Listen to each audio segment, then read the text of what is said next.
자, 우리의 대처 수준들을 한번 가만히 돌아볼까요? 지금까지 내가 갈등이 생겼을 때, 어, 어떻게 했던가 하는 것을 이렇게 돌아보면서, 물론 큰 갈등, 작은 갈등, 갈등의 그 강도에 따라서 아마 다를 수 있을 거고, 아까 말씀드린 것처럼 그 갈등 관계에 있는 그 대상이 어떤 사람인가 누군가에 따라서 아마 또 내 대처가 좀 달라질 수도 있을 텐데 어, 이 대처하는 방식을 이렇게 가만히 내 스스로 이렇게 한번 짚어본다면은 몇 가지 단계로 이렇게 나눌 수가 있을 거예요.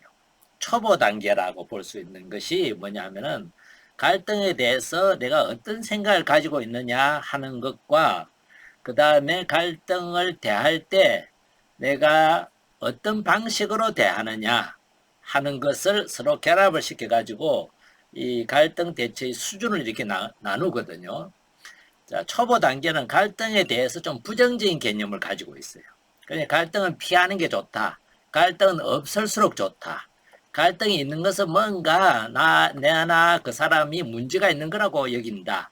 이런 어떤 뭐라 그럴까요? 갈등에 대해서 부정적인 개념만 가지고 있고, 그 다음에 그 대처할 때 주로 대처 방식이 뭐냐면, 나를 보호하는 데 일차적인 목적을 가지고 있다면은, 갈등이나 문제를 해결하는 데 초점이 맞춰지는 것이 아니라, 여기에서 나를 지켜야 되겠다. 이건 어떻게 본능적인 거라고 볼 수 있겠죠. 조금 보면 우리가 이제 그 인간의 새 속성에 대해서 공부하신 분은 이제 아시겠지만, 인간 안에 있는 그 동물성, 나를 보호하고 나를 지키고 내 생존을 잘 보호 유지하는 것에 목표를 두고 내가 갈등을 이렇게 해결하고자 한다면은 이것은 아주 초보적인 단계의 어떤 갈등 해결 수준이라고 볼 수가 있을 겁니다. 여기에는 어떤 의도나 목적이 문제 해결이라는 의도나 목적은 없고 그냥 나를 보호한다는 목적이 있겠죠. 그리고 방법도 적절하지 않을 때가 많습니다. 보통 도망가거나 아니면 공격하거나 한마디로 싸우거나 먼저 이런 거죠. 그죠?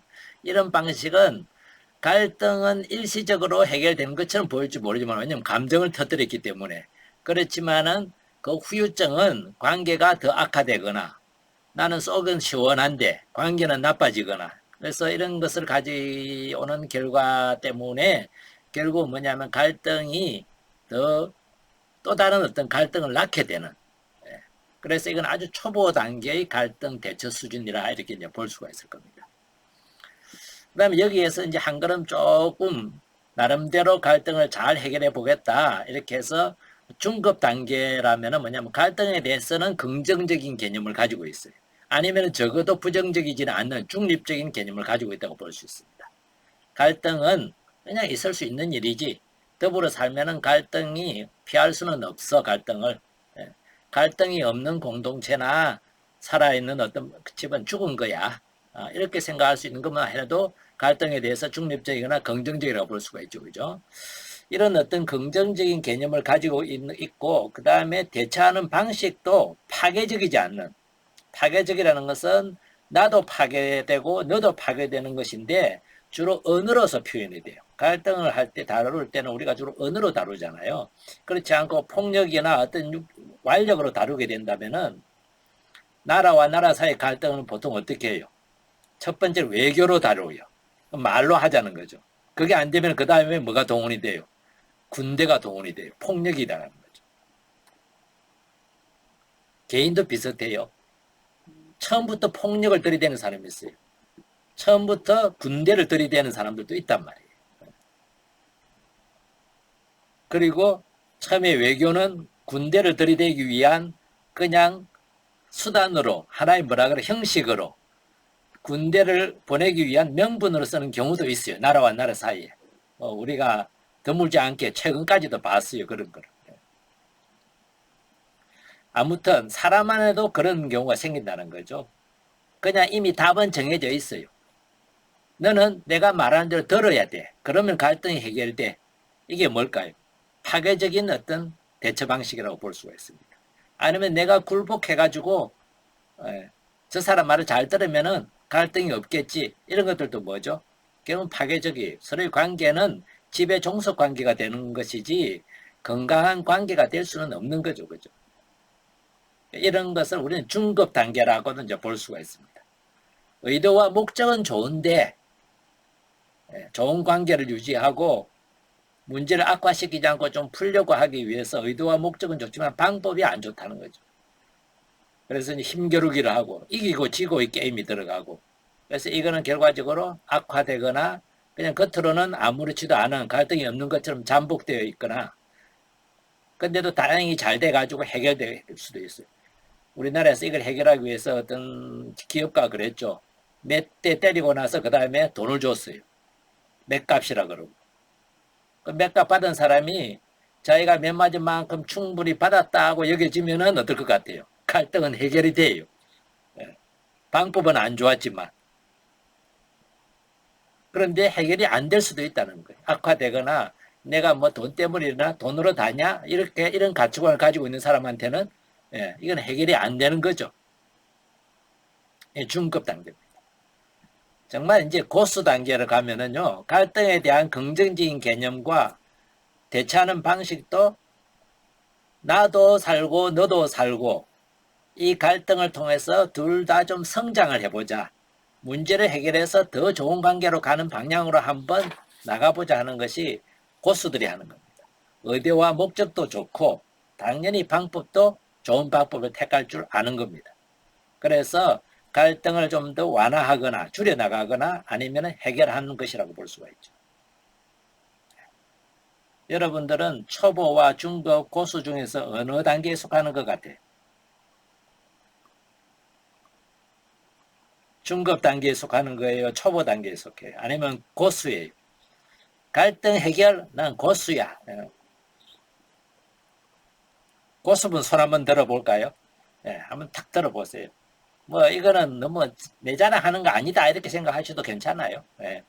자랑 좀 하면 어때? 이런 거 자랑해도 괜찮아요. 근데 우리나라 분들이 너무 겸손하셔가지고 다들 좋습니다.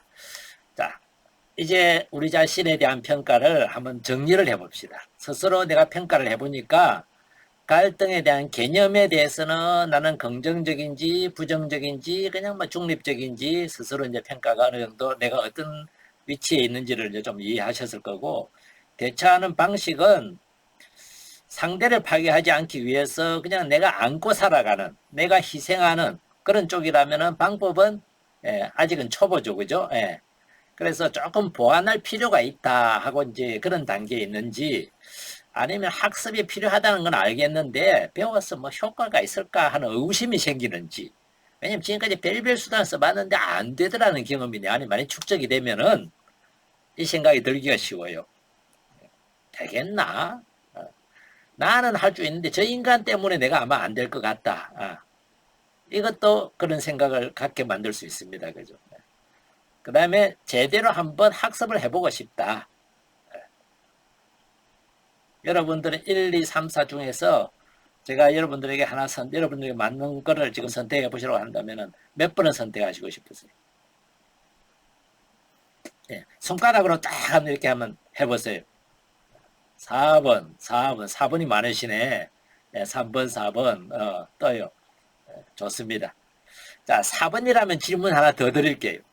내가 제대로 학습을 해보고 싶은데, 해보고 싶은 그 마음이 10점 만점에 얼마나 강한지 10점 만점에 점수를 매겨본다면 몇 점 좀 줄 것 같아요? 스스로에게.